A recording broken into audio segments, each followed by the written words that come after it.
You can't predict the future, but we can make it. And education is the most powerful tool to do it. Which means that us educators, we have the future of our nation in our hands. And we must finally recognize it and understand responsibility. The current education system is not helping us creating the future as it relies on the needs of the past. Yet I have a dream. A narrative that will flip the traditional practices of our school. A narrative that will help us to reinvent, redesign the school as though it would be invented today from scratch. You may have heard this thousands of times, and many people have told you we need to renew our education. We have done that in Helsinki, and I'm here to tell you how. First, we have to understand deeply why do we need the change. You and me, we are products of our current education system. And we all have, I assume, quite a clear picture in our minds how the school and the classroom looks like. A narrative written in our memories how the school is functioning. The problem with this narrative is that it was done for the era of industrial era, time of mass production, and quite predictable world. Repetition, obeying the set formula, pressing the button at the same time, at the same rate, concentrate on your own work, don't mess with the others. Oh, these were all relevant competencies for the assembly line work. But that word does not exist anymore. The word has changed, but our schools have not. They are still implementing the very same practices that were invented for the past. And I say this without reservation. We are not answering the challenges that our complex, multidimensional and global environment we are facing. We are living in the era of rapid development of digital solutions and applications.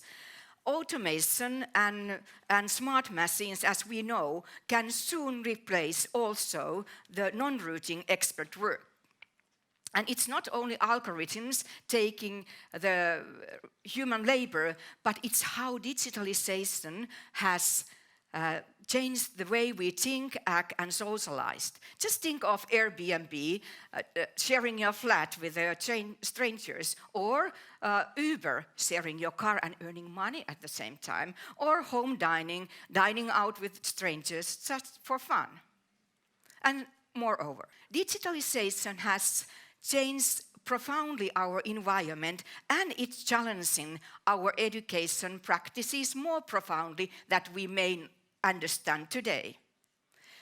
Digitalization enables new ways of personalized learning and the web. It opens up almost unlimited possibilities for our young ones to learn things on their own. This we teachers have to remember or understand, because the new technology has changed the concept of knowledge profoundly. In the current education system, it was built in the world where the teacher was the gatekeeper of information. She had the holy grail of knowledge in her hand. Today, information is everywhere, spread through the web. Anyone can access it. And just have a look at these two pictures. They look quite similar, don't they? But the concept behind them is totally different. The 1800s learner, her task was to copy what the teacher said and try to remember it by heart. 2020s, the device may look alike, but it's flipping the whole setting. It's an open gateway to unlimited resources of information, and we get lost if we are using the pedagogy of Blackboard today. And what is bothering me most is that the classroom setting has remained almost unchanged, When I started my school 1966, or my mother 1940, or my grandmother in the end of 1800s, not a big difference, isn't it? And how about today? Just close your eyes. Think of today's class. Straight rows, teacher in the front delivering the information. Not a big change. Maybe that was a good formula to educate our children in the past, but it's not preparing them for the future. Would you go to a doctor, a dentist, that is using methods and tools of last century? Would you? I wouldn't. But that's exactly what we are giving to our kids. They are entering almost a similar class their grands and grandparents did. And at the same time, we all know that these kids who are in the elementary this day, they will be active players in labor market 2070, even 2080. And schools should provide them with the competencies needed in the future. But are we doing so? Or are we just repeating our traditional and comfortable ways of teaching? This all has made us in Helsinki to rethink our school and its practices. And we have been rewriting a new concept for future school, Helsinki New School, where the whole city is a learning environment and where our pupils can experience motivating, exciting learning. Let me introduce you some of the key elements of our future school. First, encourage mistake, foster creativity. How many of you have children or grandchildren, small ones, can I say? Yes. You know, they are very eager to learn new things, aren't they? They explore their environment with excitement. Just think of a small child starting to walk. They try and fail and try and fail and try until they succeed. They are resilient, they are bold, they are creative. And at school, we should foster this inborn nature of our children and we promote their creativeness, their openness. But what happens in worst case when children enter the classroom? We teach them to guess the right answer, avoid mistakes. You are rewarded for right answers, not for failing and trying, or trying and failing. And yet, at the same time, we know that for one innovation, you need hundreds of tries and failures. Secondly, play to learn. Fun learning is always connected to real life, and the learner understands what they are learning and how they can utilize this in their own life. I'm a teacher by background, and I remember the moment when I understood this. I had a class of second graders, and there were two girls that absolutely hated math, but they loved to play, as 8 years old tend to do. And I came up with the idea of crockery play. I gave them some products, empty boxes, to buy and sell. I gave them play money, and then I was directing their play. I said, today everything is 10 cents cheaper, count the new price. I had in my mind a clear vision of the objectives they were about to learn, but they just played. In the end of the week, I asked them, okay, how did you like your mathematics lessons? Oh, math, teacher, we hate it. But how about this crockery shop play? Oh, that we loved. It's mathematics, I told to them, astonishment. Oh, then we love it. And so it was. Since that experience, those two girls, they absolutely loved to solve the mathematical problems, as they could see the connection in between the mathematics and their real life. And that approach can be implemented in any subject, any environment. What you have to do is just to have an open mind and ask yourself, how can I introduce this problem in the real life context? Thirdly, holistic competencies today and not mentioned tomorrow, we meet wicked problems that requires a totally different approach. We have to be bold enough to break the routines and habits of our teaching and ask ourselves a very crucial and critical question: what's worth learning and how? For example, does a learner need subjects? My answer is not. Life is not split into subjects, so why should learning? The traditional way of teaching fragmented pieces of information is not relevant anymore. We have to equip our children with the holistic competencies needed in the future, such as critical thinking, creativity. To solve the multidimensional and complex problems of today and tomorrow, our young ones need the skill of disciplinary thinking and ability to use different approaches of different sciences to solve the problems. And if the learning process is split into isolated subjects, we can't achieve that. Collaboration, working together with other peoples with different backgrounds, different abilities, is a crucial skill for our children. To my mind, there's too much working and doing and coping alone in our classrooms. So when we are designing our classroom practices, we should ask ourselves, why do people come to school to learn? And actually, that was a question asked by a 9-year-old learner.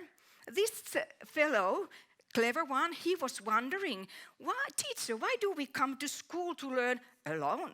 We could do as well alone learning at home. Right. That critical question made me to rethink my practices as a teacher. Pupils, they gather together in school, so we should take an advantage of that and teach them social skills and collaboration, competencies they definitely need in the future society and labor market. And empower pupils. The new approach is flipping the setting in classroom where the teacher traditionally used to be on control of the learning process, owning it. We emphasize the active role of our pupils and their ownership. They are the owners of their own learning process.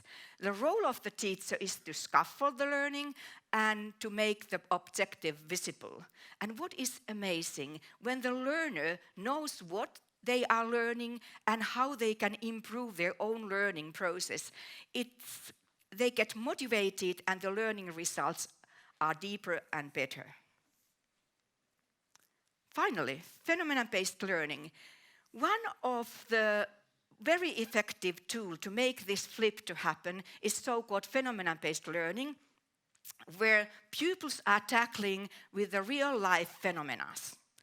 A phenomena can be anything they are interested in. It can be climate change, peace, love, friendship, or a mobile phone, a smartphone. Actually, that was a phenomena suggested by a group of 4th graders, and immediately they were filled with ideas how to emerge different subjects to that phenomenon. Mathematics, we could make an inquiry and make a statistic out of it. For what purposes do people use their mobiles?